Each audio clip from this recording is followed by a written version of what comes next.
Halo, selamat siang semua teman-teman. Terima kasih semuanya sudah hadir ya untuk sebanyak 55 sekarang kira-kira ya. Sudah ada 55 mahasiswa yang sudah hadir. Terima kasih banyak atas perhatian dan kerjasama dari teman-teman sudah mau mengikuti untuk acara ini ya.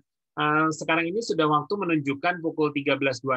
Kita akan tunggu beberapa menit lagi agar memastikan semua teman-teman sudah hadir ya. Yang khusus untuk event ini adalah mengikuti alternative track dari School of Information System.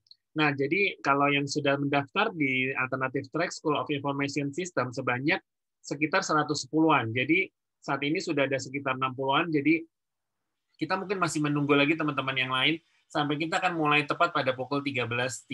Jadi kita tunggu sekitar 3 menit lagi ya. Oke, jadi siapkan diri teman-teman, tetap semangat, tetap sehat selalu untuk mengikuti acara ini ya. Oke, kita tunggu sebentar dari teman-teman lainnya.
Oke teman-teman, sekarang kita akan memulai untuk acara ini. Terima kasih ya untuk teman-teman sudah hadir semua. Ada sekitar ada 60-an lah ya mahasiswa dari Alternative Track untuk School of Information System. Terima kasih ya semuanya sudah hadir. Hari ini adalah merupakan satu topik di minggu ini yang sangat cukup menarik ya, yaitu tentang readiness to work global. Kenapa sih kita akan mengangkat topik ini? Karena teman-teman sebentar lagi kan saat ini teman-teman sudah ada di semester 7 ya, dan tidak lama lagi teman-teman akan masuk ke dalam dunia pekerjaan, dan dunia pekerjaan itu tentunya tidak susah tetapi juga tidak mudah ya, karena ada beberapa trik yang perlu kita antisipasi dan kita untuk cermati ke depannya agar kita bisa dapat melihat peluang-peluang yang ada. Nah, akan tetapi banyak sekali tantangan yang akan kita hadapi, apalagi saat ini setelah nanti teman-teman bekerja setelah pandemi ini tentunya akan ada terjadi perubahan ya. Oleh karena itu teman-teman sangat pas banget ya di acara hari ini bisa dapat mendengarkan untuk readiness to work global. Tetapi sebelumnya saya ingin tanya dulu nih sama teman-teman, gimana dengan SLR ya yang kemarin teman-teman sudah buat. Jadi kan teman-teman sudah membuat systematic literature review ya, baca di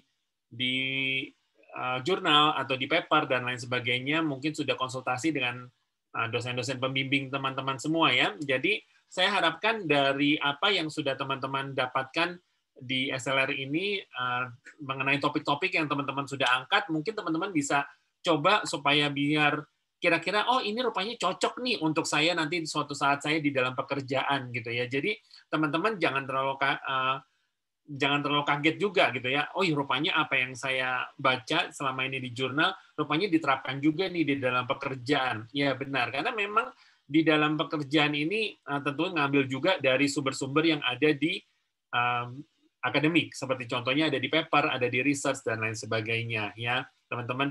Nah, sebelum kita akan memulai, di sini sudah ada Pak Heri, Pak Heri Pracoyo, dan ini dari Head of Program BIT sudah hadir. Halo, selamat siang Pak Heri. Selamat siang Pak Yakub. Iya, selamat siang. Selamat Apa siang kabar semuanya. Pak? Tetap sehat selalu ya Pak. Oke. Ya. Mungkin sebelum memulai event ini mungkin ada semangat poin dari Bapak untuk disampaikan kepada peserta khususnya yang ada di Alternative Track School of Information System. Kalau ada boleh Pak, silakan. Terima kasih Pak.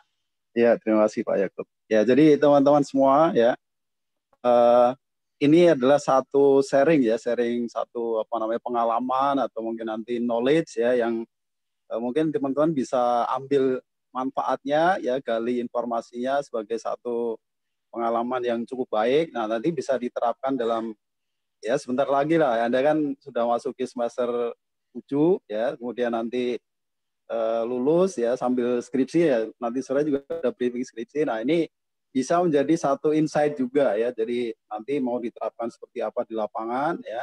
Nah, ini adalah satu pengetahuan yang mungkin saat ini belum terbayang gitu ya. Jadi nanti begitu terjun, oh iya saya dulu pernah mendapatkan knowledge seperti ini gitu ya. Nah, mungkin itu yang bisa diambil dari manfaat mungkin hari ini ya. Mungkin bisa mengikuti dengan baik ya. Terima kasih semuanya, tetap semangat ya, jaga protokol juga kesehatan ya. Terima kasih Pak Yakub. Oke, baik. Terima kasih banyak Pak Heri sudah ikut memberikan semangat kepada semua teman-teman mahasiswa. Oke, jadi sekarang kita akan langsung masuk pada materi kita pada hari ini, yaitu tentang readiness to work global. Ya, bersama dengan kita saat ini sudah ada Ibu Nila. Halo Ibu Nila, selamat siang. Halo, selamat siang semuanya. Iya, Ibu Nila, terima kasih ya Ibu Nila sudah hadir dan mau men-sharingkan. Nah, Ibu Nila ini dari ID Star. Ya, jadi sebenarnya apa sih itu ID Star? Mungkin ada teman-teman yang belum pernah dengar, sebenarnya harusnya perusahaan yang sudah sangat terkenal sih ya. Jadi ID Star ini nanti akan diceritakan juga ya oleh Ibu Kisti tentang apa itu ID Star, perusahaan ID Star ini.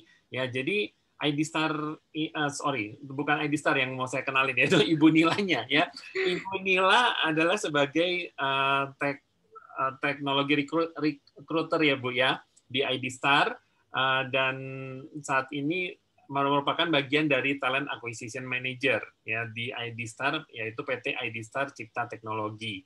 Nah, kemudian sebelumnya Ibu Nila ini juga bekerja di talent management spesialis di PT Pincon, dan sebelumnya juga sebagai recruitment consultant di PT Global Asia Consultant.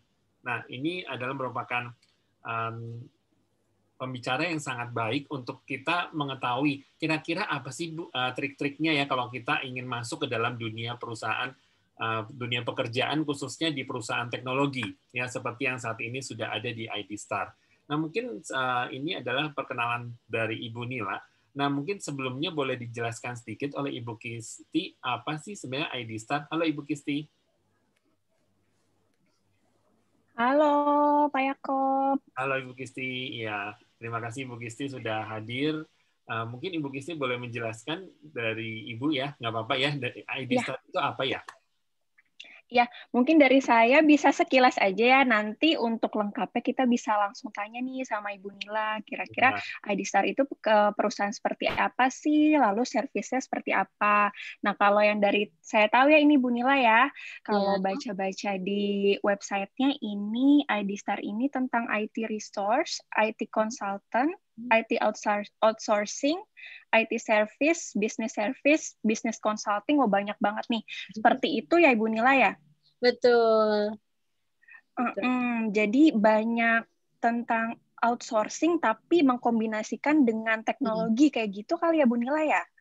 Ya, kita memang fokusnya Mm-mm. memang di IT konsultan ya. Mm-mm. Banyak sekali teknologi yang kita pakai di ID Star sendiri, khususnya ID Star Group ya. Jadi sekarang ID Star itu udah berkembang jadi group of companies Mm-mm. yang di bawahnya itu banyak lagi bisnis unitnya gitu. Nanti saya cerita detailnya. Oke. oke Bu. Oke, bisa langsung nih sama Bu Nila kalau gitu. Oke, Ibu Kisti, terima kasih ya Ibu Kisti dari Binus Internet Iya, Center ya. Oke, terima sama-sama. kasih banyak Ibu Kisti. Nah, jadi teman-teman ini sangat pas banget ya untuk teman-teman yang nanti akan, teman-teman kan di SI dan nanti akan mulai bekerja, jadi harus disiapin nih dari sekarang ya Ibu Nila. Oke, mari untuk selanjutnya waktu saya persilakan kepada Ibu Nila. Terima kasih Ibu Nila. Oke, terima kasih banyak Pak Yakob, kemudian Ibu Kisti, dan juga tim dari BINUS semuanya. Selamat siang semuanya teman-teman mahasiswa dari BINUS. Senang sekali saya hari ini di siang yang agak mendung ya kalau di Bogor nih. Tapi kita bisa punya waktu untuk sharing meskipun kita masih ada di rumah masing-masing menjaga protokol kesehatan. Saya mau langsung mulai aja. Jadi nanti kita akan lebih banyak interaksi untuk sharing session, tanya jawab. Mungkin dari teman-teman mahasiswa juga ada yang mau tanya soal ID Star sendiri, bagaimana cara bisa masuk ke ID Star mungkin, atau ada mau tanya tentang how to prepare nanti di dunia kerja lebih detailnya gitu ya. Saya izin sharing dulu ya Pak Yakob.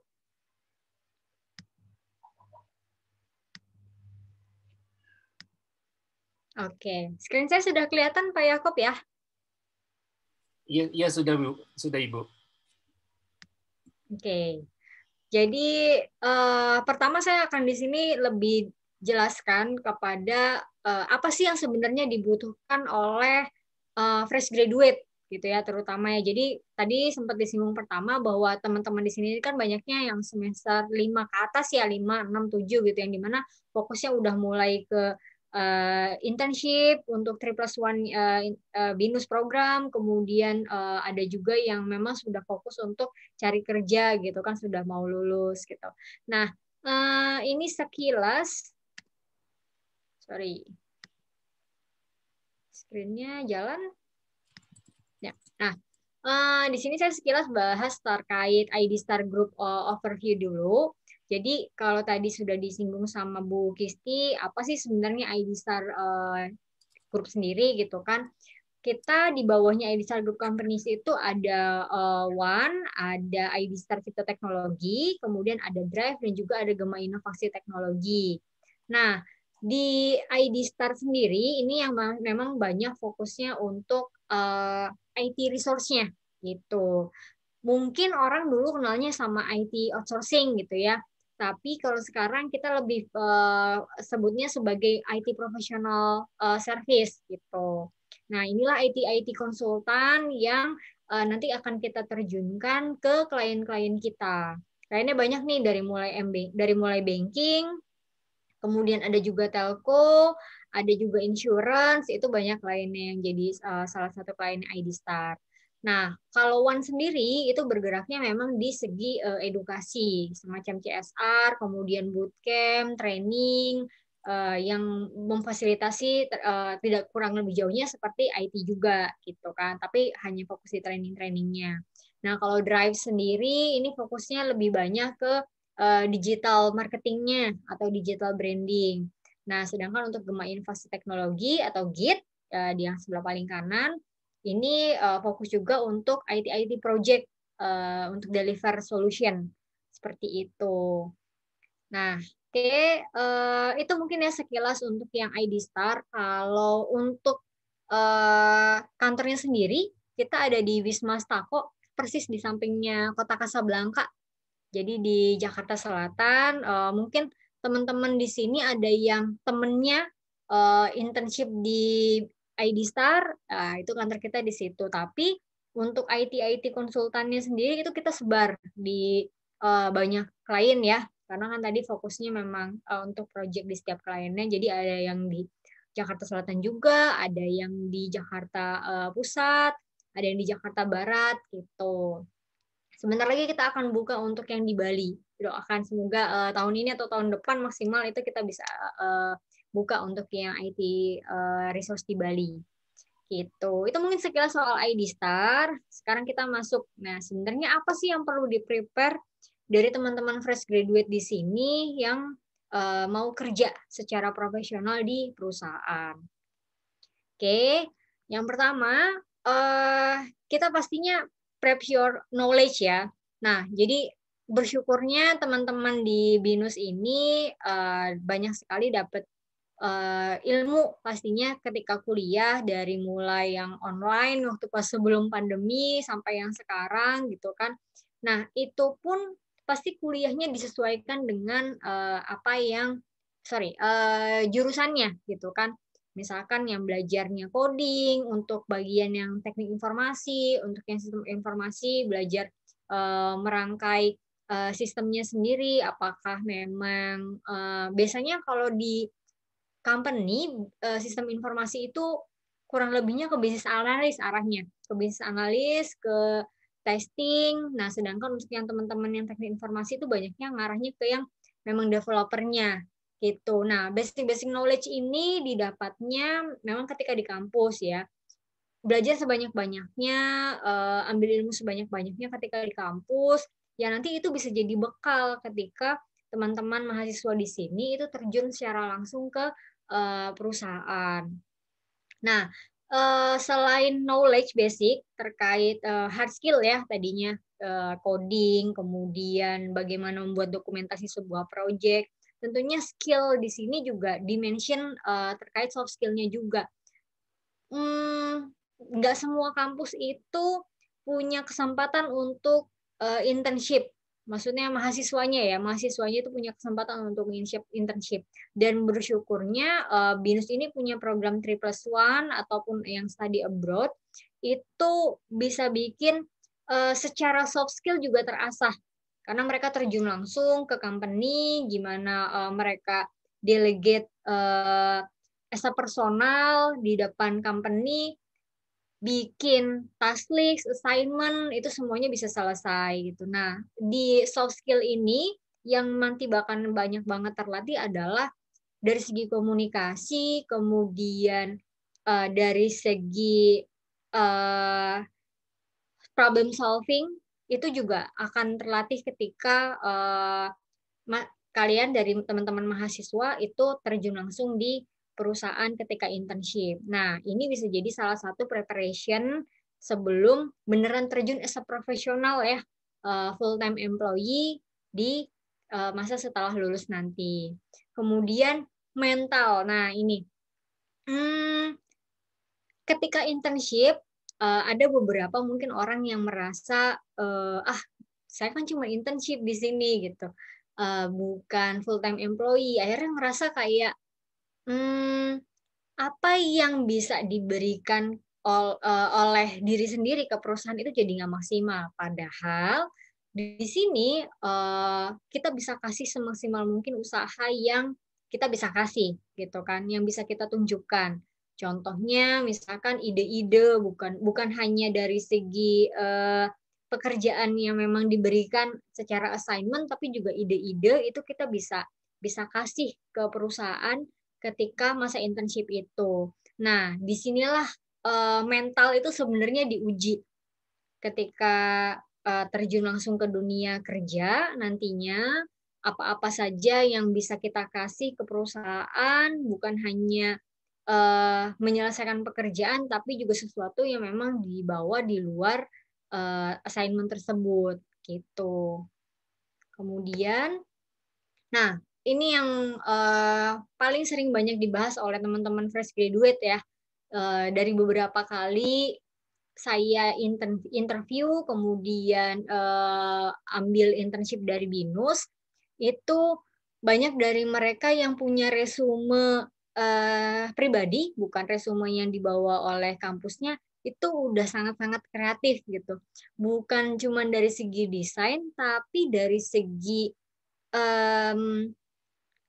isi, kemudian apa yang mereka ingin sampaikan itu sudah cukup rapi gitu. Nah, resume ini yang kita sebut sebagai curriculum vitae juga, CV, yang itu penting untuk bisa menarik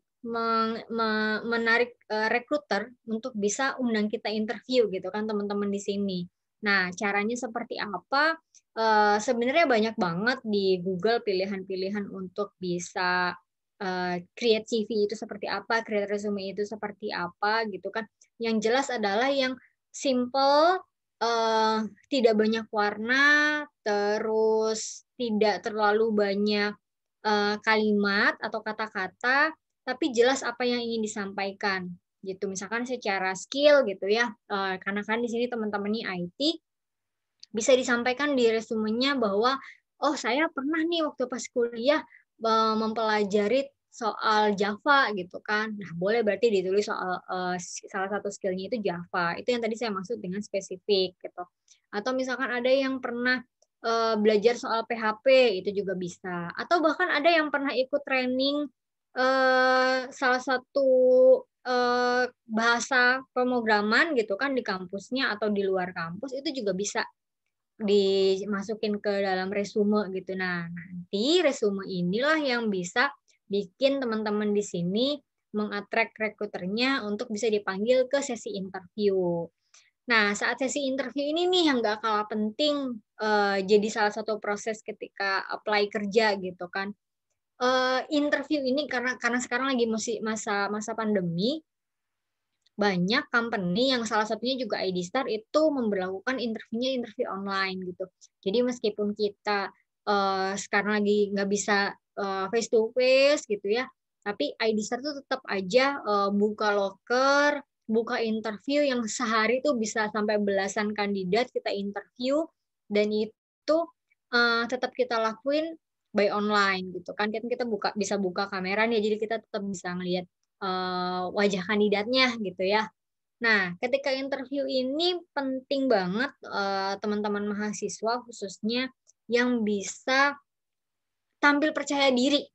Tampil percaya diri, coba meyakinkan interviewernya atau dari rekruternya bahwa saya cukup pantas untuk bisa bekerja di perusahaan ini gitu. Apa sih sebenarnya yang biasanya banyak jadi pertanyaan teman-teman mahasiswa gitu ya, kalau disuruh kenalan sama interviewernya tuh kira-kira saya disuruh kenalan apa ya gitu.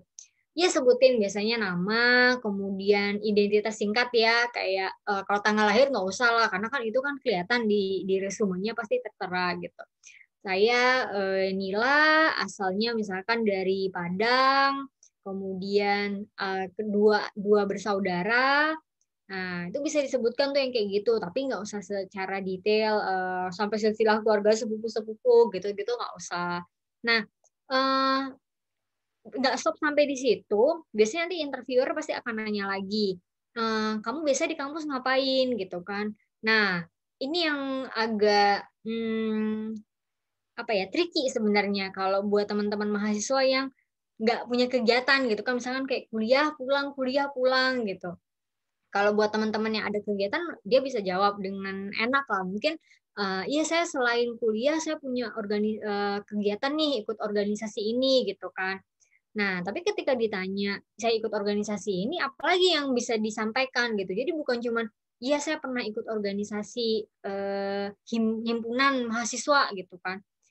Sebagai apa di situ, apa kontribusinya, nah itu bisa diceritakan. Itu sebenarnya yang bikin interviewer nanti akan jadi tertarik ke mahasiswanya gitu, atau ke lulusan fresh graduate-nya, karena oh dia bisa menjelaskan secara detail apa yang dia pernah kerjakan sebelumnya gitu. Nah, hal-hal yang kayak gitu kan sebenarnya kelihatannya simple, tapi itu bisa nge-attract interviewernya untuk tertarik sama bahasan kita, untuk bisa jadi kalau biasanya nih kalau nanti teman-teman udah ngerasain interview ke beberapa perusahaan, kalau kalian merasa penjelasan kalian itu terlalu singkat, biasanya interviewernya bosen gitu. Jadi ngerasa kayak open close question ya, kamu udah makan? Udah gitu kan. Tapi kamu tidak menjelaskan kamu makan apa di situ gitu. Atau makannya sama siapa atau makannya di mana. Tapi ketika kamu udah makan, iya nih udah makan tadi sama pecel lele gitu kan, makannya di pinggirnya binus yang di samping gang. Nah, itu bikin interviewernya jadi lebih tertarik untuk bisa bahas lebih detailnya gitu kan, apa yang sudah kamu lakukan di kampus atau kegiatan kampus sebelumnya gitu. Itu terkait interview. Nah, untuk offering sendiri, nah ini kalau misalkan interviewnya ternyata bagus, CV-nya oke, secara pengalaman juga fresh graduate kita nggak akan expect too much untuk dia punya pengalaman segudang seperti yang memang sudah experience ya. Tapi as personal, ketika dia bisa menunjukkan ketertarikan, good communication, itu bisa jadi kita akan punya pertimbangan untuk meluluskan kandidatnya gitu kan, atau meluluskan fresh graduate-nya. Nah ini di tahapan offering ini nih yang sebenarnya banyak teman-teman fresh graduate mungkin ini ya standar dari UMR itu menentukan gitu bagaimana ya posisi di Jakarta dan posisi di Yogyakarta atau posisi di Jakarta dan di Bandung itu sangat beda gitu terkait offering. Nah, tapi buat teman-teman fresh grade, I suggest jangan fokus ke berapa banyak yang bisa kamu dapatkan di situ, tapi berapa banyak yang bisa didapatkan di situ tuh bukan terkait money ya, bukan terkait salary-nya gitu, tapi ilmunya gitu. Karena the first important things is knowledge gitu. Sebagai basic ataupun bekal untuk career path yang selanjutnya, itu teman-teman fresh graduate itu harus ibaratkan kalau misalkan kita bilang rakus lah sekalian gitu.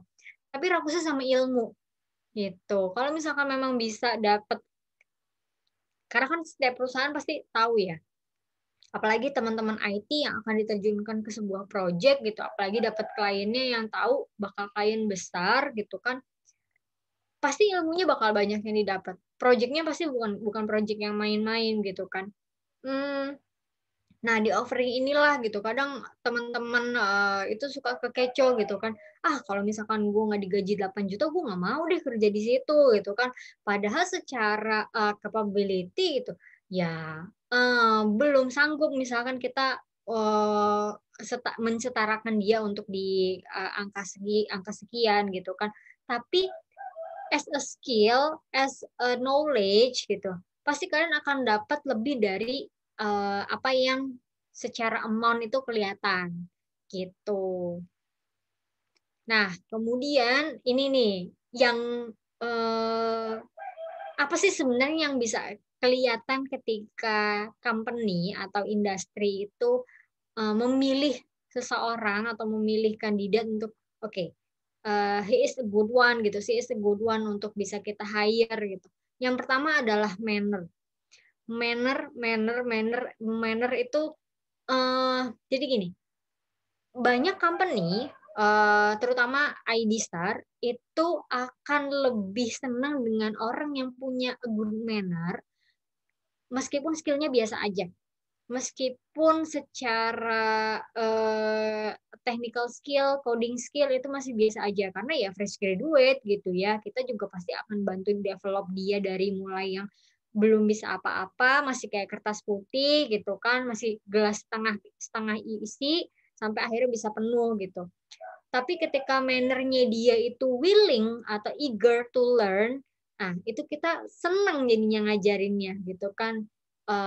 Always update, always good communication skill juga gitu kan, dimana dia ngerasa ketika dia ngerasa nggak sanggup sama proyeknya gitu kan, atau mengalami kesulitan gitu kan, a good manner-nya itu kan ya dia tanya gitu kan. As a fresh graduate itu biasanya suka malu-malu nih untuk tanya sama tim lead-nya atau untuk tanya sama project manager-nya gitu kan. Takut salah deh atau takut nanti dikira nggak bisa lah atau takut nggak bisa nyelesain assignment-nya gitu loh.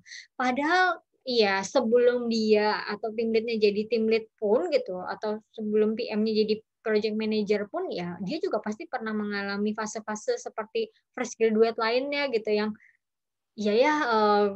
belajar gitu namanya orang kalau salah ya proses lagi belajar ulang gitu kan. Salah belajar lagi gitu sampai akhirnya jadi benar gitu kan. Nah, manner untuk bisa berani untuk bisa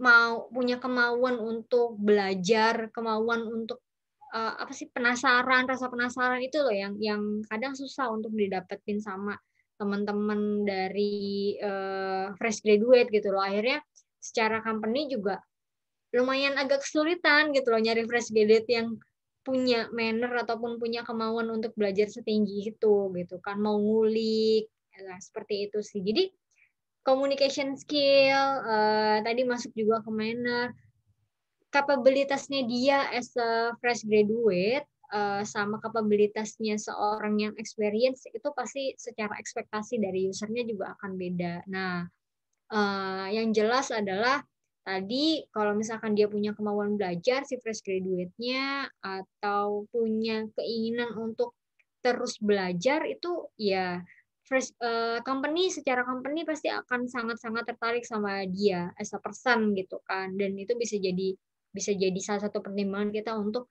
nge-hire kandidatnya gitu. Itu sih palingan. Nah, kalau di sini kan karena banyak banget nih teman-teman yang fresh graduate dan juga mungkin lagi cari kerjaan gitu kan, ID Star khususnya ini kerja sama bareng sama One. Ini kita lagi buka untuk yang Java Bootcamp. Jadi sistemnya kurang lebih 1 bulan. Nanti kita akan training bootcampnya.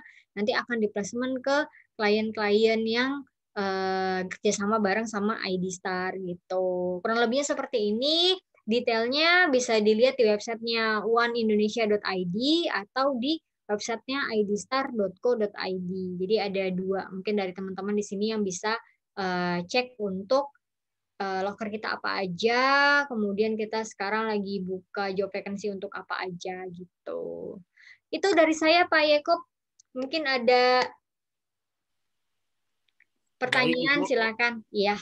Baik Ibu Nila, terima kasih banyak Ibu Nila untuk materi yang sudah sangat baik, yang sudah dijelaskan kepada mahasiswa.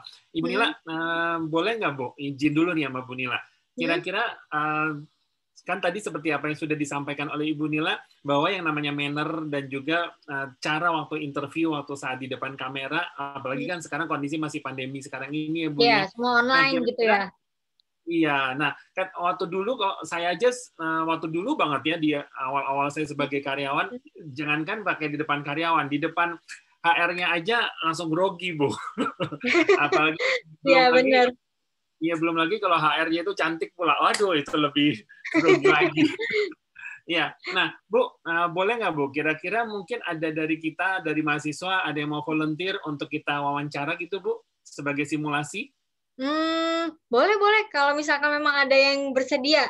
Boleh. Aduh, senang sekali nih Bu. Ya, jadi ini sebagai tempat untuk kita langsung praktek ya. Jadi tidak grogi lagi nih ya. Nah, sekarang ini masalahnya ya Bu ya, mahasiswa untuk menyalakan kamera aja itu susah banget Bu. Padahal kalau lagi interview online kayak gini kita pasti akan nyalain kamera, nggak mungkin. Betul. Jadi as interviewer pasti kita perlu tahu juga nih saya interview sama siapa nih, jangan-jangan beda sama muka yang di CV gitu kan misalnya. Betul, ya. Jadi ayo teman-teman, mulai sekarang kalau ada event seperti ini jangan takut untuk buka kamera. Oke, palingan sebentar lagi ada alasan Bu, kamera saya rusak, kamera saya nggak bisa stable dan lain sebagainya ya, nggak apa-apa ya. Yang penting sekarang kita mau coba nih, ada nggak yang volunteer untuk kita wawancara sama Ibu Nila, boleh ya Bu ya? Boleh.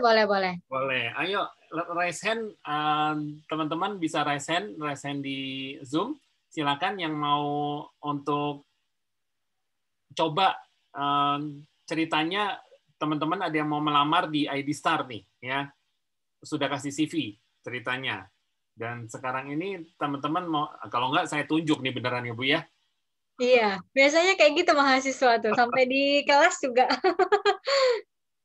Padahal nanti kalau pas udah terjun langsung di company, jadi internship aja ya. Ya udah mau nggak mau pasti harus menyerahkan diri, ya udah deh Pak saya aja gitu. Betul, ya. Oke, kalau gitu sekarang saya mau coba tunjuk, boleh ya, hari ini tanggal 19, jadi yang binusiannya belakang, tanggal 20, jadi yang binusian belakangnya angka 20, ada nggak ya Bu di sini ya? Langsung semuanya rename nih nanti. Yang 20, ayo, siapa yang binusian belakangnya 2 digit terakhirnya 20? Nah, saya nemu nih. Ada beberapa nih, Pak. Ada, iya. Saya nemu di William Ferradi. Ada nih William Ferradi atau Muhammad Fahri nih, yang binusian belakangnya ada angka 20 karena hari ini di tanggal 20. William? Boleh tunjukkan kameramu? Ya, nggak ada. Malu-malu. Oke, Muhammad Fahri. Muhammad Fahri?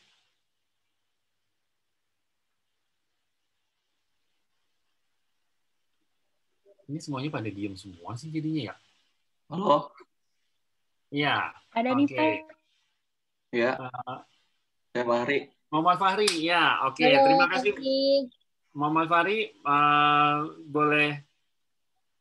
boleh dinyalain ya kameranya. Oke. Udah dinyalain. Ya, lihat background-nya sih udah oke nih ya Bu ya. Pas ya kalau untuk wawancara ya Bu ya.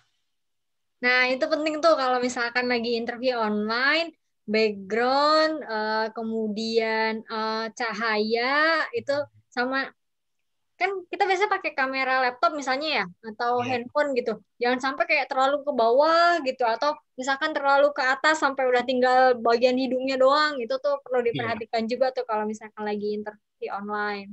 Jadi sekiranya pas tuh kanan kiri. Iya, betul Bu. Oke. Nah, Mas Fahri ini agak gelap nih kalau misalkan lagi interview online langsung nanti. Bentar ya. Itu nanti Mas kalau misalkan interview online. Ini sekarang kita simulasi dulu ya. Lagi di kamar.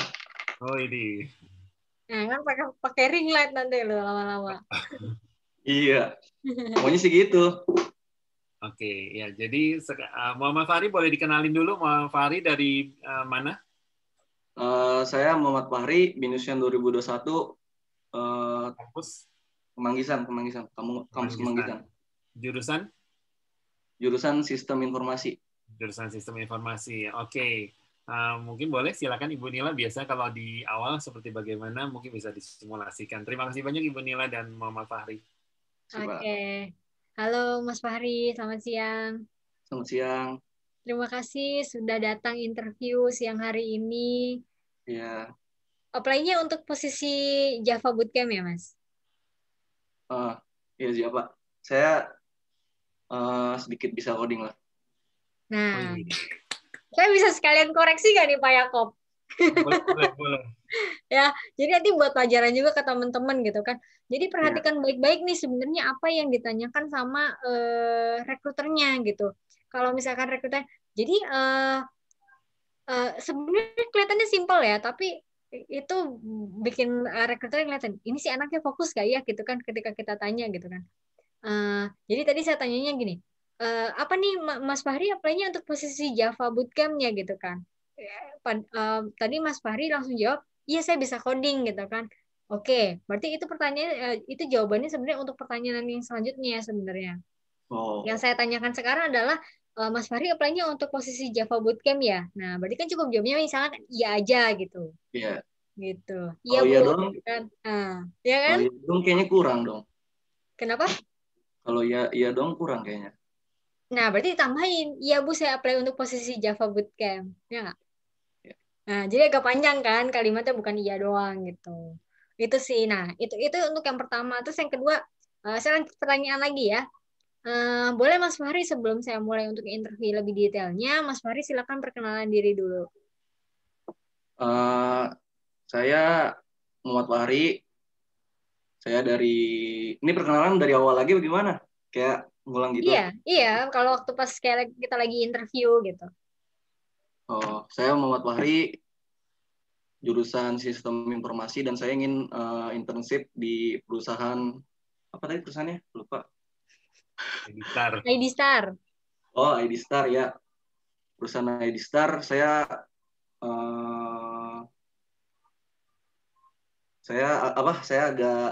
agak bisa sedikit coding, terus ya udah segitu aja sih. Grogi. Gitu. Oke. Boleh Mas ceritain di kampus kegiatannya apa aja Mas Fahri? Oh, di kampus. Ya. Kegiatan saya tuh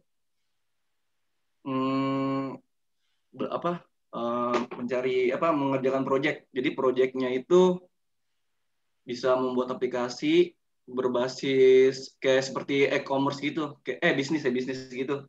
E-bisnis. Ya, e-bisnis. Bikin apa waktu itu? Waktu itu sih saya bikin track, jadi nge-track barang gitu. Jadi kayak kan Tokped bisa nge-track barang gitu kan, pakai nomor resi gitu kan, tergantung sama. Nah, waktu itu saya bikin nge-track barangnya kayak pakai nomor resi, terus habis itu ada mapnya gitu. Nanti kayak kelacak gitu dia lagi jalan. Kayak gitu sih bikinnya. Oke. Terus Mas Fahri di situ berkontribusi sebagai apa? Oh, saya waktu itu kan ada front end sama back end kan biasanya kan Nah, kalau front end itu saya kan di waktu itu ke front end-nya sih bisanya.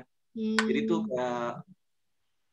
kayak bikin background-nya gitu, terus habis itu kayak desainnya gitu. Waktu itu kan berkelompok juga. Jadi tuh ada yang bisa di situ, ada yang bisa di situ. Jadi gitu dibagi-bagi tugasnya. Oke, dibagi-bagi tugasnya ya. Nah, satu kelompok kan ada berapa orang Mas Fahri yang bikin project itu tadi? Waktu itu ada 5 orang. Ada 5 orang. Oke. Front end-nya sendirian dari Mas Fahri sendiri atau ada satu orang lagi yang bantuin dari front end? Oh, waktu itu ada dua orang. Oh, 2 orang. Oke. Yang paling susah ketika ngerjain project itu apa, Mas Fahri? Yang paling susah? Yang paling susah tuh gimana ya? Jadi itu kan ada kayak navbar gitu kan. Kadang suka lupa, terus lihat-lihat lagi. Kayak masih belum lancar-lancar gitu. Jadi itu harus lihat-lihat lagi itunya. Tapi bisa buka catatan berarti kan? Ya, bisa. Kan kalau navbar kan navbar kan bisa ngeliat di Google kan, ada contohnya. Gitu. Terus sering konsultasi sama pembimbingnya nggak Mas buat project ini kalau misalkan ada kesulitan? Waktu itu sih nggak ada. Kayak ngeliat itu aja, ngeliat Google, kayak nyari-nyari referensi gitu dari Google gitu. Oke, tapi dengan tak cari-cari sendiri di Google itu bisa solve isunya, masalah yang ada di projectnya. Apa? Dengan googling sendiri masalahnya bisa selesai tanpa harus konsultasi ke tim lead-nya gitu ya? Nggak juga sih. Kadang rembukan juga sih sama kelompok. Okay. Tetap discuss sama tim ya? Iya, discuss juga. Oke. Mas Fahri sebenarnya apply-nya kan Java bootcamp nih gitu. Tapi pengennya sebelumnya project-nya front end. Minatnya sebenarnya kemana sih Mas Fahri? Memang ke front end atau pengen coba yang lain? Niatnya sih ke front end. Apa sih memang yang menarik dari front end dibandingin posisi lain? Gimana ya? Kayak apa? Suka desain gitu, kayak menarik gitu lah. Buat diasah lagi. Soalnya kan desain itu kan kayak mood juga kan, kalau misalnya kita ngedesain kan, kalau mood lagi bagus, suka banget kalau desain. Oke. Terus ngejaga moodnya gimana? Biar seneng ngedesain terus. Apa ya? Jaga moodnya ya. Kalau lagi jelek ya harus itu dulu harus cari sesuatu yang bikin naikin mood.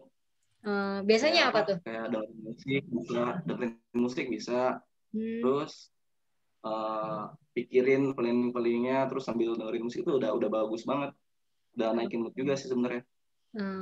Oke. Yuk, cukup ya Pak Yakob. Nanti saya keterusan interview. Saya seneng banget kalau udah ngobrol sama orang. Nggak habis-habis nanti. Oke. Terima kasih banyak Ibu Nila dan terima kasih Muhammad Fahri. Oke. Ya, itu adalah merupakan salah satu contoh ya berarti ya Bu ya untuk kita bisa berusaha untuk belajar interview ya. Nah, mungkin karena keterbatasan waktu jadi kita nggak bisa terlalu banyak untuk wawancara ya, tapi saya yakin dan percaya teman-teman pasti nanti coba misalkan bisa sama siapapun wawancara dengan pertanyaan yang kurang lebih mirip ya. Jadi bisa ada minimal agar tidak grogi di depan kamera gitu ya. Waktu jujur sih waktu awal-awal saya harus mengajar ini WFH itu pun juga di depan kamera saya grogi aja. Ini ngomong sama siapa kan? Biasanya kalau di kelas kan ngomongnya sama mahasiswa yang di depan gitu. Banyak langsung gitu ya. Iya, ini saya kan ngomong di kamera gitu ya. Apalagi semuanya nggak tutup, semuanya tutup kamera gitu ya. Jadi kadang ngomong sama komputer sendiri gitu kan. Ya, oke teman-teman. Ya, terima kasih juga untuk Ibu Kisti tadi udah kasih masukan ya. Jadi saat ada tips tambahan saat interview online pastikan pencahayaan yang baik, kemudian fokus juga setiap dari pertanyaan, maka jawabannya harus bisa sesuai dengan pertanyaan tersebut gitu ya. Istilahnya yang nyambung ya gitu ya Bu ya. Nah, tadi Mas Fahri juga pertama-pertama kayak gitu tuh masih kelihatan groginya gitu. Tapi kalau dia perhatikan ya Mas Fahri sendiri di beberapa pertanyaan setelah saya ajukan lagi itu dia mulai nggak kelihatan grogi lagi. Jadi jawabannya lebih lancar gitu. Cuman mungkin dari bahasa tubuh juga perlu diperhatikan sih Pak Yakob ya dan teman-teman semuanya di sini. Jadi tadi tuh kebanyakan gini loh. Muter-muter gitu kan. Entah itu mungkin Mas Fahri pakai kursi putar atau gimana gitu. Tapi itu bahasanya juga secara bahasa tubuh kelihatan memang lagi groginya gitu. Jadi kayak kita lurus aja gitu kan, tenang, santai. Satu tips lagi nih Pak Yakob, kalau misalkan lagi grogi ya, ini lumayan berimpact sebenarnya. Ketika lagi grogi, coba digerakin tangannya ketika sambil ngomong, gitu. Nah itu tuh bikin kita jadi relax sebenarnya. Jadi groginya tuh kayak teralirkan ke tangan sebenarnya. Gitu. Nanti teman-teman fresh graduate di sini yang mau coba interview, entah internship ataupun full time employee, nanti coba dipakai di cara itu. Jadi lumayan buat ngatasin groginya sih. Betul, Bu. Iya, terima kasih banyak, Bu. Iya, kemudian juga, ya teman-teman juga jangan lupa ya, suatu saat kalau teman-teman mau interview, pastiin, misalkan, karena kan kebetulan teman-teman untuk saat ini kan, kalau masih triple swan, itu kan langsung ditempatin ya, kadang-kadang ya. Nah, tapi kalau teman-teman udah langsung apply gitu ya, apply di LinkedIn misalkan, jangan langsung main apply terus saya tiba-tiba diundang, ini perusahaan siapa ya, namanya siapa ya, itu kan bisa jadi bingung. Karena kadang-kadang misalkan contohnya dari ID Star, tapi kemudian Ibu Nila ngomongnya ID Star Cipta Teknologi, kok beda ya? Ya itu jadi harus kenal dulu perusahaan ini, perusahaan ID Star, karena kan nama brandnya perusahaan sama nama PT-nya bisa saja berbeda ya Bu ya. Betul. Jadi seperti ada beberapa contoh yang nama brandnya Blibli gitu ya, tapi PT-nya PT apa gitu. Nah, saya juga betul. Ya, jadi jangan sampai nanti waktu ditelepon, saya dari PT ini mau mengundang mahasiswa ini untuk interview. Saya nggak ngerasa tuh, waduh itu lebih bahaya lagi. Ya teman-teman, jadi pastikan cari tahu dulu informasi tentang perusahaan ini gitu ya. Oke teman-teman, ada lagi yang mau ditanyakan nggak? Mumpung lagi ada dari HR gitu ya, dari Talent Acquisition Manager Ibu Nila yang akan bisa mengarahkan teman-teman agar nanti suatu saat teman-teman mau interview, mau melakukan, yang penting pintu gerbang pertamanya itu ada di saat interview. gitu ya. Seperti yang tadi Ibu Nila sudah sampaikan, impresi pertama itu adalah yang paling penting, gitu ya teman-teman. Ya. Jadi ada teman-teman yang ingin bertanya, silakan bisa bertanya. Mau raise hand boleh, mau lewat chat box juga boleh. Silakan teman-teman. Kalau nggak ada pertanyaan, mungkin saya akan bertanya terlebih dahulu nih, ya, sebagai untuk awal pertama. Bu, boleh nanya nggak Bu Nila? Jadi saat lagi melakukan membuat resume, itu kan karena masih di awal, itu kan masih sedikit ya kalau fresh graduate ya. Nah, tapi kan kita bisa menambahkan dengan skill-skillnya kita. Nah, kira-kira skill apa sih Bu yang bisa dipandang oleh perusahaan? Karena kan skill, kalau cuma nulis skill bahasa Inggris gitu ya, kan sekarang semua udah pada bisa ya skill bahasa Inggris gitu. Tapi kira-kira, karena teman-teman di sini kadang-kadang masih bingung, skill apa sih yang bisa saya promosikan diri saya gitu ya. Nah mungkin teman-teman ingin tahu jawabannya di dalam resume, skill apa yang bisa saya masukkan dan bisa menjadi value buat dirinya sendiri. Oke, pertama sesuaikan dengan jurusannya nih Pak Yakob. Dia jurusannya apa ketika lagi kuliah?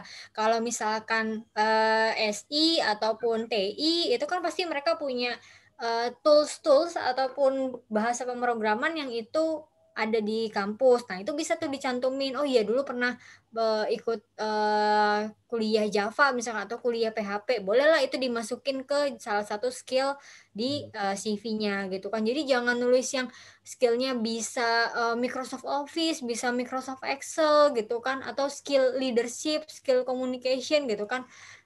Karena hal itu ketika interview kita akan cek lagi gitu kan as a interviewernya. Tapi lebih utama sih tadi skill-skill yang memang secara hard skill ya terutama gitu yang bisa kita sampaikan di CV gitu. Kalau misalkan nanti jurusannya kayak accounting gitu kan, ada tuh misalkan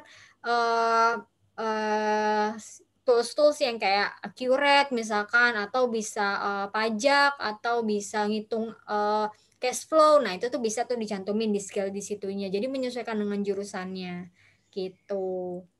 Oke, terima kasih Ibu Nila untuk jawabannya. Jadi sebenarnya skill apapun, jadi jangan terlalu bias ya Bu ya. Jangan terlalu bias skill tentang programming, tapi kita langsung fokusin pada skill yang pasnya itu apa gitu ya Bu ya. Betul.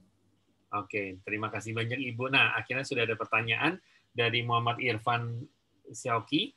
Sebenarnya apa yang paling penting ya Bu untuk ditanyakan kepada calon intern atau pekerja, dan poin apa yang dinilai paling signifikan pada saat melakukan interview, sehingga sebagai HR telah mengetahui bahwa ini adalah kandidat yang tepat nih. Ini kayak kesannya pertanyaan dari HR juga ya. Oke, kalau sebagai HR, jadi point of view-nya itu akan berbeda ya, Pak Yakob dan juga teman-teman di sini semuanya. Kalau misalkan dari HR, yang dilihat utama adalah bagaimana mereka komunikasi ketika interview. Itu. Jadi seatraktif apa dia, se-confident apa dia untuk membawakan dirinya secara personal ketika interview. Karena saya bilang, as a interviewer gitu, masa interview adalah masa kita untuk jual diri kita. Gitu kan, membawa diri kita as a good person yang bagus untuk dibawa di company, untuk bisa present, itu yang penting. Nah,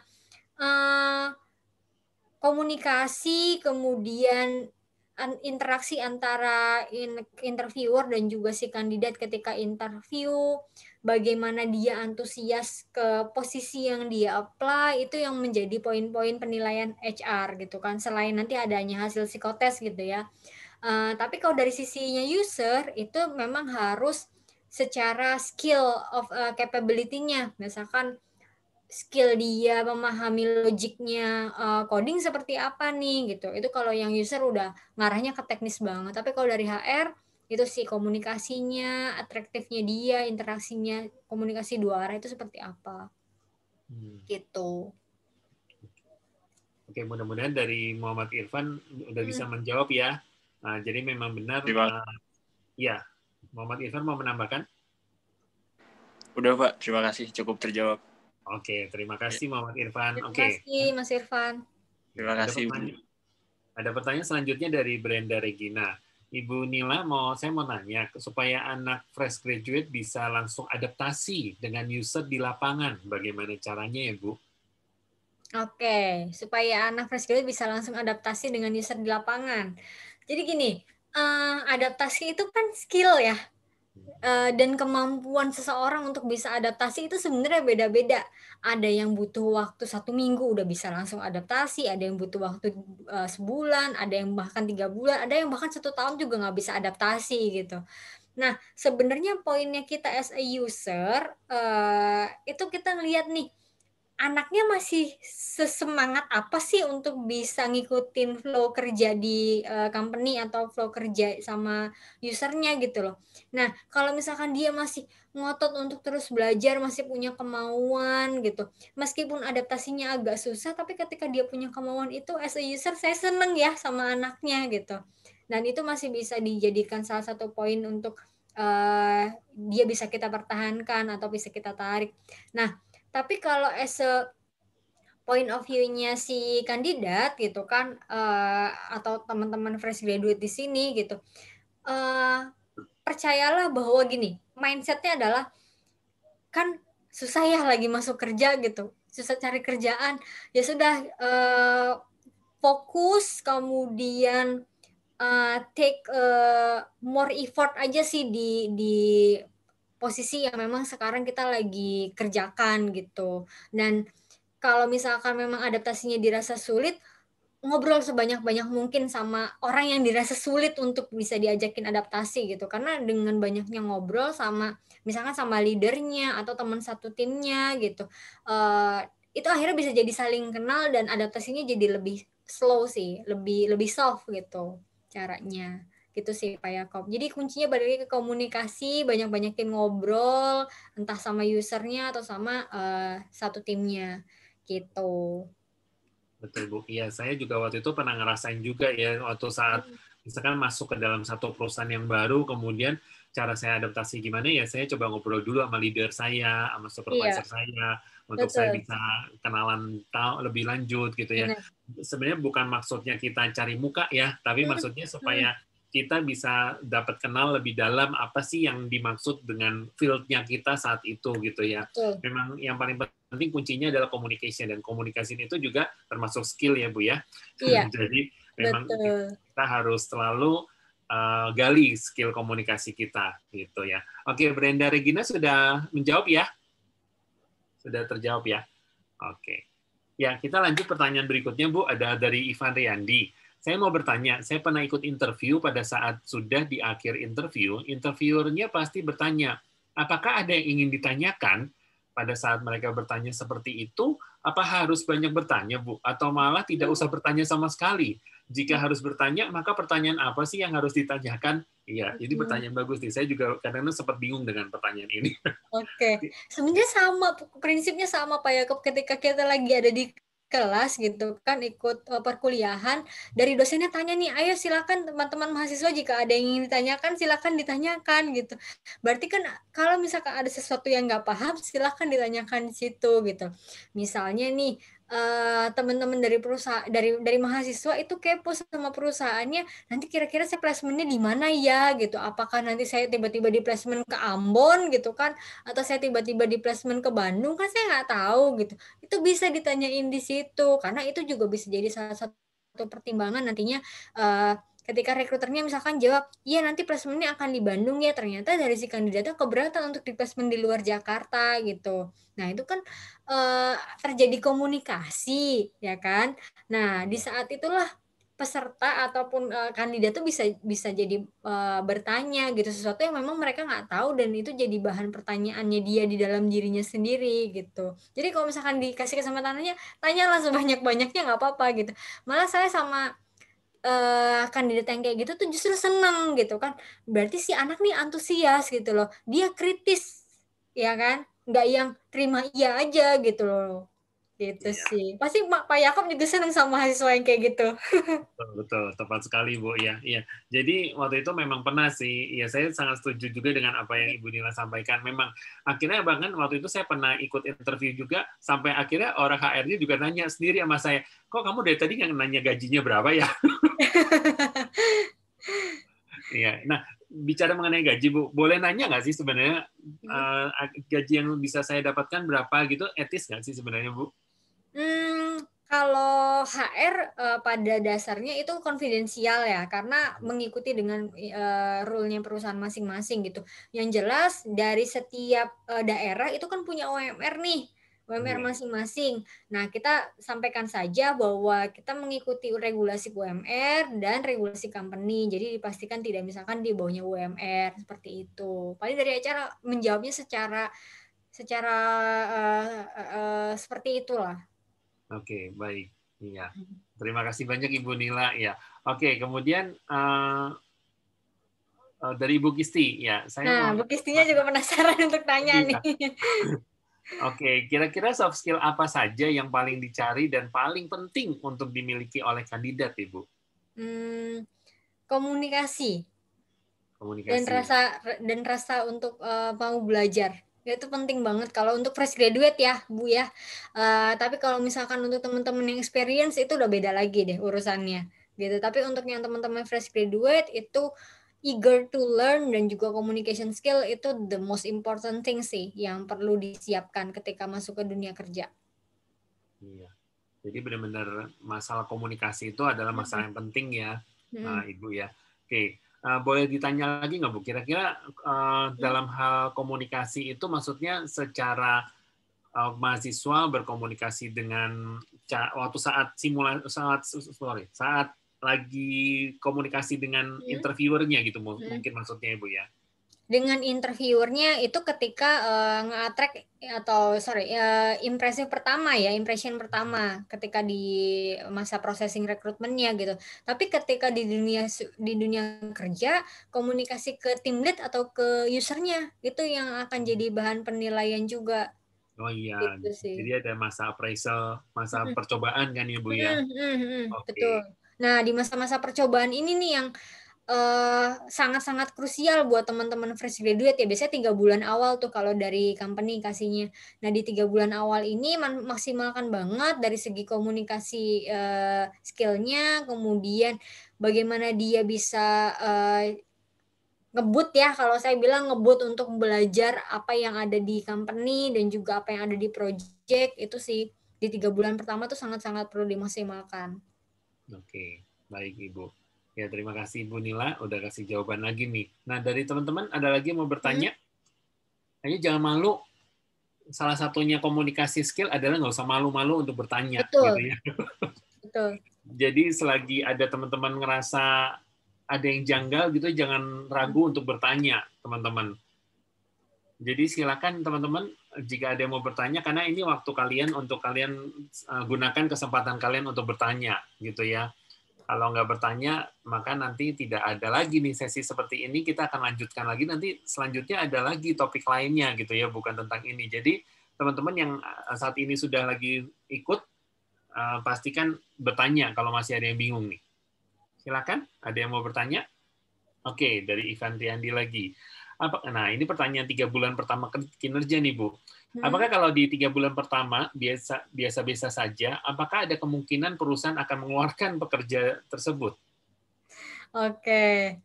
Nah, belum tentu ya. Kalau saya bilang belum tentu, tapi memang ada kemungkinan atau tidak, ada kemungkinan. Karena gini, banyak sekali hal yang dinilai di 3 bulan pertama itu, bukan cuma dari segi komunikasi aja. Selain yang tadi saya bilang, komunikasi adalah hal yang penting gitu kan, kemauan belajar adalah hal yang penting. Tapi secara skill apakah dia bisa mengimbangi atau enggak, itu juga jadi salah satu penilaian gitu di mata user.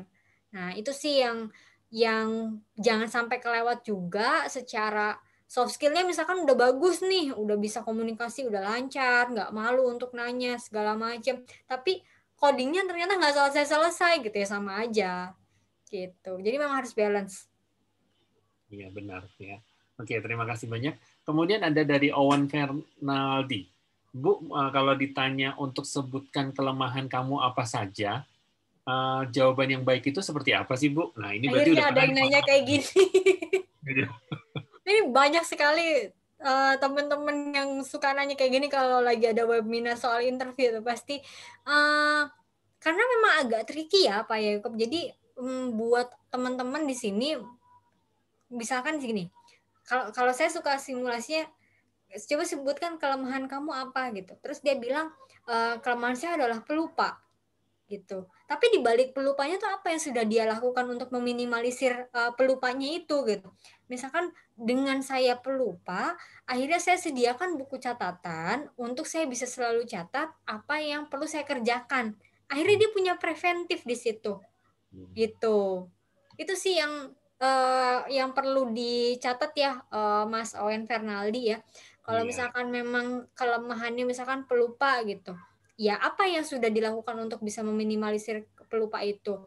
Atau misalkan saya adalah orang yang kurang teliti gitu kan. Nah, untuk bisa bikin telitinya itu minim yang meminimalisir kesalahan, apa yang sudah dilakukan? Misalkan ya saya cek berulang kali gitu. Nah, akhirnya kan di situ kelihatan ada usaha yang dia lakukan atau usaha yang dia keluarkan untuk bisa mengakali kelemahannya itu gitu. Benar Bu. Ya, jadi ada recovery-nya ya. Iya, Jadi betul. perusahaan akan melihat recovery apa yang dilakukan oleh mahasiswa ini gitu. Jika mahasiswa ini menjawab dengan jujur mengenai kekurangan yang terjadi gitu ya. Iya. Oke, terima kasih banyak Ibu Nila. Mudah-mudahan terjawab ya dari Owen sama tadi dari Ivan. Terjawab juga ya. Oke. Ada lagi yang mau ditanyakan dari teman-teman?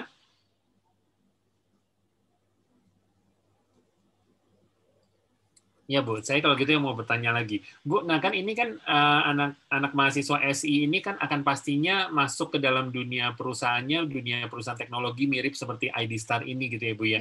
Nah kira-kira sebenarnya kalau berbicara mengenai skill, selain komunikasi, kemudian kalau fokus di tentang industri konsultan, maka tentunya programming salah satunya. Tetapi kalau misalkan anak SI ini juga bisa hal lain, mungkin boleh dicontohkan Bu. Kira-kira ada apa saja skill yang diperlukan kalau khususnya untuk di ID Star ini?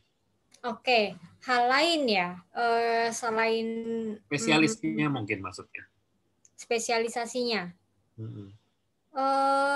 Kalau gini, kalau fresh graduate itu kan memang kita nggak expect banyak ya, mereka punya skill yang sekian gitu. Tapi kalau misalkan spesialisasinya dia memang senangnya di coding gitu, biasanya project-project sampingan itu sih Pak Yakob yang jadi salah satu poin plus.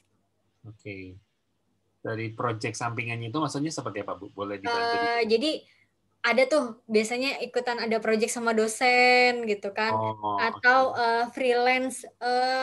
Kalau sistem informasi itu biasanya suka atau mungkin dari DKV ya kalau di BINUS.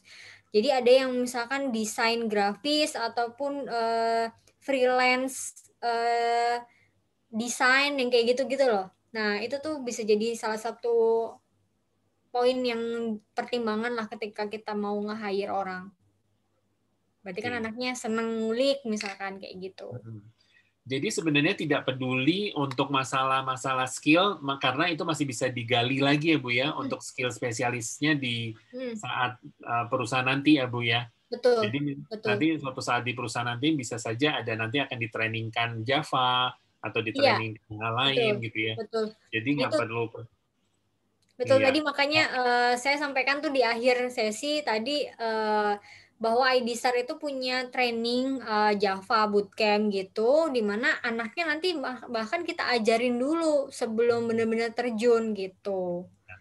Bagaimana mereka belajar Java, ngenalin project-nya dulu, yang kayak gitu sih Pak. Iya, jadi teman-teman nggak usah khawatir nih kalau takutnya, aduh saya kan nggak punya pengalaman di coding, aduh saya nggak punya pengalaman di project management, biarpun kita udah dapat, tapi sebenarnya nanti akan ditrainingkan lagi ya Bu ya. Oke. Nah sebenarnya ini pertanyaan klasik sih Bu dari saya, mungkin teman-teman nggak berani nanya. Nah menurut Ibu sendiri, kira-kira IPK masih menjadi dasar nggak sih Bu? Oke. Untuk beberapa rekruter iya, untuk beberapa rekruter tidak. Jadi tergantung rekruternya sih Pak sebenarnya, kembali lagi karena requirement sebuah company itu kan beda-beda ya. Usernya juga kadang mintanya beda-beda. Kalau dari ID Star sendiri nih biasanya ambil yang di 2,5 ke atas kayak gitu atau 2,75 ke atas. Biasanya kita pilihnya sekitar segitu. Gitu. Jadi balik lagi perusahaan yang apply-nya ke perusahaan mana, dan dicek lagi aja sih requirement dari posisinya gitu, apakah memang IPK itu dilihat gitu kan, atau bahkan IPK nggak di-mention sama sekali gitu. Iya. Nah, kadang-kadang ada beberapa mahasiswa yang sebenarnya menganggap skill dalam satu spesialisasi seperti contohnya programmer gitu ya, dia sebenarnya bagus, cuman sayangnya IPK di dalam akademiknya misalnya cuma 2,45 misalkan. Nah, kira-kira kalau Ibu dapat kasus seperti itu gimana, Bu? Biasanya saya panggil interview dulu. Nanti waktu pas interview baru kelihatan sesi orangnya seperti apa. Nah, gitu. Jadi waktu saat interview itulah yang impresi dari teman-teman mahasiswa harus dimaksimalkan ya, Bu ya, agar betul. Supaya interview, bukan maksudnya impresi ini artinya pakai topeng ya teman-teman ya. Jadi suatu saat lagi interview, pura-pura baik banget semuanya gitu, juga jangan ya kali ya, Bu ya. Enggak, nanti rekruternya nggak bisa dibohongin kok, tetap ketahuan biasanya. Iya benar ya, jadi harus benar-benar teman-teman kasih aslinya juga. Kalau memang teman-teman bilang merasa tidak bisa sesuatu hal, ya bilang aja gitu ya. Betul. Jangan sampai terlalu over. Betul. Kalau memang nggak bisa atau nggak tahu, mending bilang sekalian nggak tahu gitu. Karena kalau misalkan ternyata pura-pura tahu atau berusaha untuk tahu gitu, jawabannya pasti akan belibet gitu. Dan itu rekruternya pasti tahu. Iya, pasti akan kenal gitu ya. Bukan maksudnya akan ngenalin, oh ini pasti bohong nih. Iya. Oke, ada pertanyaan lagi nih Bu dari Bu Gisti. Bu Nila, untuk nanti saat mencari pekerjaan, kan ada fase wawancara negosiasi gaji. Nah, ada tips nggak sih, Bu, nego gaji yang baik itu seperti apa? Terutama untuk fresh graduate nih, Bu. Terima kasih, Bu. Oke, negosiasi gaji yang baik seperti apa? Biasanya gini, dari perusahaan itu akan mengatakan terlebih dahulu bahwa kita punya regulasi, ini untuk fresh graduate ya, biasanya yang paling susah negosiasinya adalah yang sudah experience gitu. Nah, tapi kalau untuk yang fresh graduate, biasanya kita akan sampaikan bahwa kita punya regulasi, standar atau grade di mana fresh graduate itu biasanya mencapainya di angka berapa startnya di angka berapa dulu, kemudian nanti setelah 3 bulan atau setelah 6 bulan misalkan dia dapat melakukan tugasnya dengan baik atau ada achievement tertentu yang dia bisa capai, kita akan adjust misalkan kayak gitu sih. Dan mungkin yang bisa dilihat juga ya dari teman-teman fresh grad, bukan sekedar amount gitu loh, tapi benefit di belakangnya itu apalagi. Misalkan kayak ada benefit insurance yang full cover semua medical gitu, itu udah sama kayak gaji hitungannya, karena ketika kita sakit kita udah nggak pusing lagi untuk mikirin bayarnya gitu kan, karena udah ada di cover asuransi gitu kan. Atau misalkan secara perusahaan punya benefit untuk training-training di setiap bulan ataupun setiap 6 bulan yang berbayar gitu kan. Nah, itu bisa jadi salah satu benefit juga yang nggak kelihatan secara amount gitu. Betul sekali. Ya, jadi itu termasuk benefit di luar dari gaji pokok gitu ya, Bu ya. Iya, karena betul. memang seperti apakah dibayarin BPJS-nya atau lain sebagainya, itu juga termasuk benefit juga gitu ya. Jadi jangan hanya melihat dari sisi materialnya saja gitu ya. Betul. Ya, terima kasih Bu Nila untuk jawabannya. Mudah-mudahan Ibu Kisti juga bisa menjawab ya. Oke, nah teman-teman, sebentar lagi waktu kita selesai loh teman-teman. Jadi ayo siapkan lagi. Mungkin ada yang masih penasaran, masih bertanya, karena sebentar lagi waktu kita akan selesai. Jangan sampai setelah selesai tiba-tiba bertanya sama saya gitu ya. Saya juga nggak tahu jawabannya loh. Ya oke, ada yang mau bertanya nih. Ya akhirnya langsung baca lagi nih. Oke. Kita langsung tanya lagi, ini baca lagi. Saya ingin menambahkan Pak atau Bu, apakah perjalanan menjadi HR mendapatkan pelatihan khusus atau langsung mendapatkan kepercayaan dari perusahaan itu menjadi HR? Jujur, mohon maaf, Muhammad Irfan, saya kurang ngerti. Langsung bicara boleh? Dari Muhammad Irfan? Langsung mendapatkan kepercayaan. Boleh ditanyakan langsung mungkin? Silakan. Bingung saya juga agak pertanyaannya. Ini tertujunya langsung ke saya kayaknya sih. Secara global company-nya. Boleh Mas Irfan tanya langsung? Iya sih, jangan takut, silakan langsung bertanya. Sebentar Pak, lagi ada suara. Oh, lagi ada suara. Oke. Kalau gitu, ini saya pending sebentar ya. Saya lanjutkan pertanyaan selanjutnya dari Ivan Riyandi. Saya mau tanya, di dalam CV pastinya akan dicantumkan pengalaman kerja di perusahaan mana saja. Ibu lebih prefernya ke orang yang pernah bekerja di banyak perusahaan besar, tapi periode kerjanya nggak sampai 1 tahun, Ibu. Ataukah orang yang kerja di perusahaan yang tidak besar, tapi periode kerjanya sudah lama. Bagaimana menurut Ibu? Oke. Ini secara saya pribadi ya, mungkin nanti dengan rekruter yang lain bisa jadi jawabannya beda. Tapi mostly memang dari setiap rekruter atau interviewer itu melihat bahwa ketahanan orang di satu company sebesar apa atau selama apa itu lebih jadi preference dibandingkan besar perusahaan yang dia lakukan sebelumnya gitu. Kalau misalkan secara company dia sudah korporat tapi kerjanya cuman 5 bulan di situ, ada apa nih gitu kan? Kenapa kok 5 bulan udah pindah? Terjadi sesuatu apa? Biasanya kan ketika kerja di korporat atau di perusahaan-perusahaan yang besar itu kan pressure-nya lebih tinggi dibandingkan misalkan perusahaan yang biasa aja atau yang masih growing gitu. Nah, apakah memang nggak kuat secara tekanan atau pressure di project, itu juga bisa jadi salah satu pertanyaan nantinya ketika interview gitu loh. Tapi ketika orang itu lebih bisa lama dikerja di satu perusahaan, berarti ketahanan dia untuk solve the problem atau ketika ada isu itu dia berusaha untuk bisa menyelesaikan dulu atau gimana ya? Mungkin kita bisa bilang itu lebih kepada komitmen kerja ya, Pak Yakob. Nah, kalau misalkan masih sebentar-sebentar itu komitmen kerjanya kita jadi pertanyakan lagi gitu sih. Jadi malah kalau saya bilang minimal kerjanya banget seseorang di sebuah perusahaan itu 1,5 tahun atau 2 tahun. Minimal ya. Iya, itu bisa dibilang dia sudah cukup bagus untuk bisa bertahan di satu company gitu. Iya, gitu sih. Betul. Oke. Jadi minimal, jadi maksudnya lebih baik experience-nya ya, pengalamannya dia dalam bekerja adalah minimal ada di sekitar 1,5 atau 2 tahun gitu ya, untuk supaya bisa loncat lagi mungkin gitu ya. Tapi juga jangan sampai baru 5 bulan loncat, 5 bulan loncat, itu akan jadi kesannya kurang baik mungkin ya Bu ya. Betul. Kecuali company-nya tutup ya. Kalau company-nya tutup kita oke. Tapi kalau misalkan secara orangnya yang resign, ada apa nih gitu. Iya. Bisa gitu sih. Baik Ibu. Nah, kemudian ini pertanyaan lanjutan lagi nih dari Muhammad Irfan. Coba saya ini lagi. Mungkin lebih simpelnya apa persyaratan untuk menjadi HR? Karena saya suka berbicara dengan orang. Oh, maksudnya gini Bu. Ini si Muhammad Irfan ini posisinya jadi HR. Iya betul. Dan dia ingin cita-cita menjadi dan suka ada cita-cita untuk menjadi HR. Nah, jadi kira-kira apa sih untuk bagaimana perjalanan menjadi seorang HR dan bagaimana untuk mendapatkan pelatihan khusus agar menjadi HR gitu ya. Karena ada dia membutuhkan ilmu komunikasi apa yang diperlukan untuk menjadi seorang HR. Sorry, Mas Irfan ini jurusannya apa ya kuliahnya? Nah, ini barusan saya mau nanya sih Bu. Bener, kuliahnya jurusannya apa ya? Apakah sistem informasi atau teknik informatika atau karena kalau nggak salah bisa dengar dari Bu Kisti bahwa yang ikut ini kebanyakannya kan anak-anak SI dan TI ya. Ya betul gitu.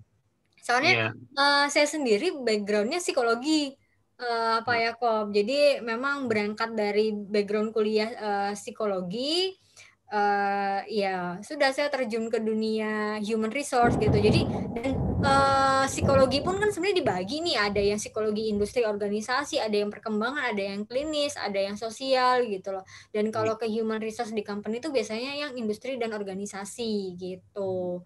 Nah, kalau buat teman-teman yang biasanya yang dari jurusan lain nih terus tiba-tiba pindah ke HR gitu. Biasanya tuh benar-benar mulainya dari HR admin dulu. Gitu sih. Tapi itu tadi dia, Mas Irfan jurusannya apa nih? Gitu kan. Terus kok tiba-tiba senang sama HR. Iya. Boleh diinfokan mungkin Muhammad Irfan ini dari jurusan mana? Saya dari Magister Manajemen Sistem Informasi, kampus Kemang. Oh, Magister Manajemen. Dari MMS. S2 berarti ya? Jadi, oh ya Bu, jadi kalau di BINUS ini ada yang master track langsung, jadi dari S1 langsung ke S2, sehingga memang di sini mungkin yang dimaksud sama Pak Mas Irfan ini adalah dia ingin lebih fokusnya ada di daerah sistem informasi manajemennya HR mungkin maksudnya. HRIS biasanya tuh Human Resource Information System-nya. Oke, iya. Biasanya sih mulainya tadi karena di industri pun kebanyak baginya gitu kan, ada yang rekrutmen, ada yang talent management, ada yang training, ada yang compensation and benefit. Nah, balik lagi nih Mas Irfan senengnya ke yang mana gitu kan, kalau misalkan di human resource di industrinya juga gitu. Kalau senengnya lebih ke rekrutmen berarti bisa startnya as a recruiter dulu, tapi kalau misalkan lebih senengnya ke organization development ataupun ke talent management biasanya masuknya ke yang HR admin dulu kayak gitu sih. Nanti dari HR admin itu karir path-nya bakal panjang lagi gitu sih biasanya. Iya. Oke, mudah-mudahan Muhammad Irfan mengerti ya. Jadi ini nanti mungkin bisa ada konsultasi lebih lanjut lagi ya, boleh lewat email atau lewat email mungkin ya ke Ibu Nila. Boleh. Nanti Bu Kisti tahu email saya, nanti boleh disampaikan aja. Oke, terima kasih Bu Nila. Boleh. Oke. Tinggal kira-kira 10 menit lagi nih. Kira-kira ada teman-teman yang mau bertanya lagi nggak?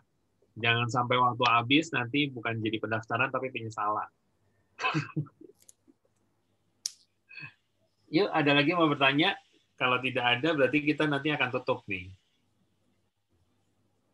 Ada lagi teman-teman yang ingin bertanya? Sudah cukup jelas? Bukan cukup lagi. Sudah jelas semuanya? Saya sudah, Pak. Oke, terima kasih Muhammad Irfan. Ada lagi yang mau ditanyakan nggak teman-teman lain?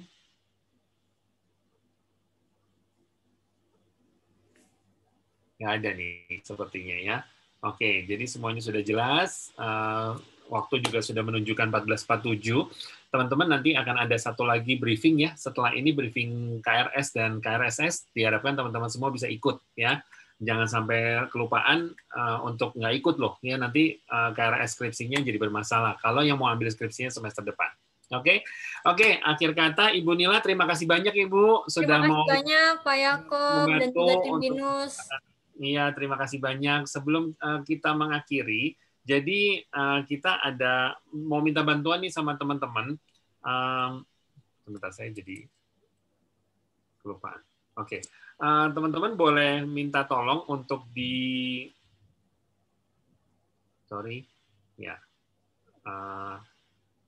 ini. Saya lupa share screen. Sebentar teman-teman. Oke, jadi teman-teman, saya mau minta bantuan dari teman-teman semua yang sudah hadir di sini, jangan leave dulu ya. Jadi saya butuh bantuan dari teman-teman untuk mengisi mengenai evaluasi pada seminar kita pada hari ini. Untuk teman-teman, silakan untuk men-scan menggunakan barcode kamera atau bisa langsung teks ke bit.ly/sexid*. 6ID Star. Silakan untuk diisi terlebih dahulu link evaluasi ini agar menjadi masukan lagi untuk kita.